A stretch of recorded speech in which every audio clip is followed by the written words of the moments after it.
अस्सलाम वालेकुम क्लास। आज हम स्टार्ट करेंगे बायोलॉजी चैप्टर नंबर 7 क्लास 10 के एमसीक्यूज। एमसीक्यूज स्टार्ट करने से पहले मेरी आप लोगों से रिक्वेस्ट है कि अगर आप लोगों ने अब तक चैनल को सब्सक्राइब नहीं किया है तो काइंडली सब्सक्राइब कर दीजिए और वीडियो को लाइक ज़रूर किया कीजिए। तो चलिए स्टार्ट करते हैं। और first MCQs is the life sustaining envelope of earth is. Earth की वो जगह जहां पर जिंदगी बरकरार है उसे क्या कहा जाता है? A biomass, B biomes, C biosphere and D atmosphere. तो उसे क्या कहा जाता है? सी बायोस्फीयर। देन उसके बाद आ जाता है the group of organism belong to the same species live in a particular area called. वो ग्रुप ऑफ ऑर्गेनिज्म जो कि एक जैसे हैं, सेम स्पीशीज से जिनका ताल्लुक है, जब वो किसी एरिया में रहते हैं तो उसे क्या कहा जाता है? A community, B species, C genes, D population. तो उसे क्या कहा जाता है? पॉपुलेशन। जबकि डिफरेंट स्पीशीज जब किसी एरिया में रहें तो उसे क्या कहा जाता है? कम्युनिटी कहा जाता है। ठीक हो गया।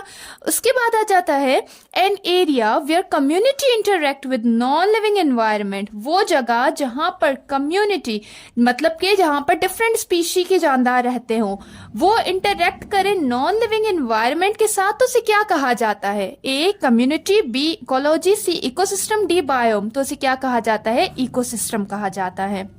और हमारे पास जो टर्म इकोसिस्टम है वो किसने दी थी, किसने इंट्रोड्यूस करवाई थी? टेंसले ने इंट्रोड्यूस करवाई थी 1935 में। ठीक हो गया, ये भी बात याद रखिएगा।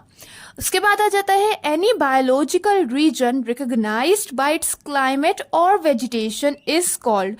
वो जो है बायोलॉजिकल रीजन जो कि रिकॉग्नाइज हो खुद की क्लाइमेट और वेजिटेशन की वजह से, तो उसे क्या कहा जाता है? इकोसिस्टम, बायोम्स, बायोस्फीयर या फिर बायोमास। तो उसे क्या कहा जाता है? बायोम्स कहा जाता है। उसके बाद आ जाता है the transfer of food material from producer through some organism with repeated eating and being eaten is called.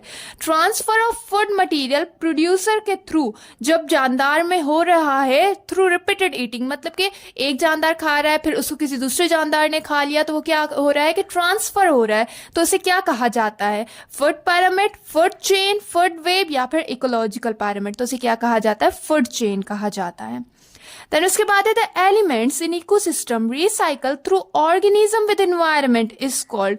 वो एलिमेंट्स इकोसिस्टम में जो कि रिसाइकल होते हैं ऑर्गेनिज्म के थ्रू, तो उसे क्या कहा जाता है? उस साइकिल को क्या कहा जाता है? फूड चेन या फिर फूड वेब, केमिकल साइकिल या बायोजियोकेमिकल साइकिल। तो उसे क्या कहा जाता है? Biogeochemical cycle. देन उसके बाद process where nitrogenous compound of living organism convert into nitrates is called. वो प्रोसेस जिसमें नाइट्रोजीनियस कंपाउंड कन्वर्ट होते हैं नाइट्रेट्स में, तो उसे क्या कहा जाता है? A ammonification, B nitrification, C denitrification, D deamination. तो उसे क्या कहा जाता है? नाइट्रिफिकेशन। जबकि नाइट्रोजीनियस कंपाउंड जब कन्वर्ट हो फ्री नाइट्रोजन में तो उसे क्या कहा जाता है? डी नाइट्रिफिकेशन कहा जाता है। ठीक हो गया। इसके बाद हम आगे बढ़ते हैं। तो इसके बाद है The Cold War between the organism of a community occupying the same habitat is called। Community के जानदारों के दरमियान जो कि कोल्ड वार चल रही है ताकि जो है ऑक्यूपाई कर सके वो सेम हैबिटाट को, तो उसे क्या कहा जाता है? Predation, competition, mutualism, commensalism. तो उसे क्या कहा जाता है? कंपटीशन कहा जाता है। The association between two different type of organism which get benefit to each other cannot live without each other is called। वो एसोसिएशन दो जानदारों के दरमियान जो कि एक दूसरे को फायदा पहुंचाते हो और वो एक दूसरे के बगैर ना रह सके, तो उसे क्या कहा जाता है? पैरासिटिज्म, कमेंसलिज्म, म्यूचुअलिज्म या फिर प्रेडेशन। तो उसे क्या कहा जाता है? म्यूचुअलिज्म कहा जाता है कि वो एक दूसरे को क्या दे रहे हैं? फायदा दे रहे हैं। उसके बाद हमारे पास पैरासिटिज्म क्या है कि भाई जब जो है वो एक जानदार दूसरे जानदार को किल करके अपना खाना हासिल करे, तो उसे क्या कहा जाता है? पैरासिटिज्म कहा जाता है। ठीक है, उसके बाद जो है वो आ जाता है कमेंसलिज्म। तो कमेंसलिज्म हमारे पास क्या है कि जब जो है वो एक जानदार किसी जानदार के ऊपर डिपेंड करता हो, उससे फायदा हासिल करता हो, पर दूसरे को कोई भी नुकसान ना पहुंचाए, तो उसे क्या कहा जाता है, कमेंसलिज्म। जैसे कि हमारे पास एग्जांपल आ जाती है स्पायरोचीट्स की, जो कि स्पाइरल शेप बैक्टीरियाज होते हैं, वो हमारे टीथ के दरमियान रहते हैं, जबकि वो हमें कोई भी नुकसान नहीं पहुंचाते, बल्कि अपना खाना जो है वहां से हासिल करते हैं। खुद का उनका फायदा होता है पर हमें कोई नुकसान नहीं पहुंचाते। तो इस तरह के एसोसिएशन को क्या कहा जाता है, कमेंसलिज्म कहा जाता है।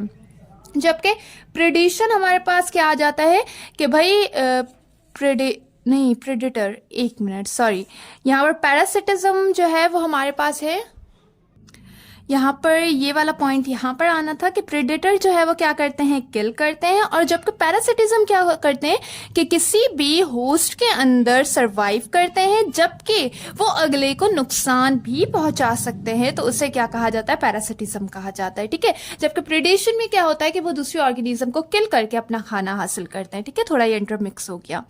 उसके बाद हमारा लास्ट एमसीक्यूज आ जाता है, the amount of solid waste और concentration of gases other than oxygen increase in atmosphere is called.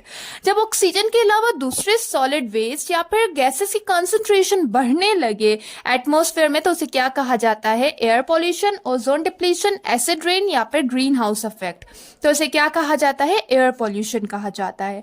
जबकि जो हमारी ओजोन लेयर डिप्लीट होती है वो किसकी वजह से होती है, क्लोरोफ्लोरोकार्बन की वजह से होती है, जो कि 80s में जो है 1980s में रेफ्रिजरेटर में ये गैस यूज की जाती थी, जिसके बाद हमें पता चला कि ये क्या करती है, ओजोन लेयर को जो है वो डिप्लीट करती है, जिसकी वजह से इसको बैन किया गया। उसके बाद जो है हमारे पास ग्रीन हाउस इफेक्ट क्या होता है कि इसमें कार्बन डाइऑक्साइड और मीथेन जैसे गैसेस की जो तादाद है वो बढ़ना स्टार्ट हो जाती है। किस वजह से कि भाई क्या होगा कि अगर हमारे जो है वो हमारे एनवायरनमेंट में कार्बन डाइऑक्साइड का लेवल बढ़ता जा रहा है, तो वो जाके ओजोन लेयर के वहां स्टोर होना स्टार्ट हो जाएगा, जिसकी वजह से जो सन लाइट्स होती है, जो सन रेजेस होती हैं, वो रिफ्लेक्ट बैक नहीं हो पाएंगी, जिसकी वजह से हमारा टेम्परेचर क्या होता है, इंक्रीज होता जाता है, जिसे हम क्या कहते हैं, ग्रीन हाउस इफेक्ट या फिर ग्लोबल वार्मिंग कहते हैं। ठीक हो गया। और एसिड रेन जब जो है वो कुछ गैसेस की हमारा जो है वो क्वांटिटी बढ़ जाए, तो वो जाके इंटरेक्ट करते हैं हमारे दूसरी गैसेस के साथ, और फिर जो है वो कुछ जो है नुकसानदेह एसिड्स प्रोड्यूस करते हैं, तो उसे हम क्या कहते हैं, एसिड रेन कहते हैं। ठीक हो गया। यहाँ पर हमारा ये चैप्टर होता है खत्म। आई होप ये लेक्चर आप लोग के लिए बेनिफिशियल रहा होगा। इंशाल्लाह इन नेक्स्ट लेक्चर हम नेक्स्ट चैप्टर को डिस्कस करते हैं। Thank you. खुदा हाफिज।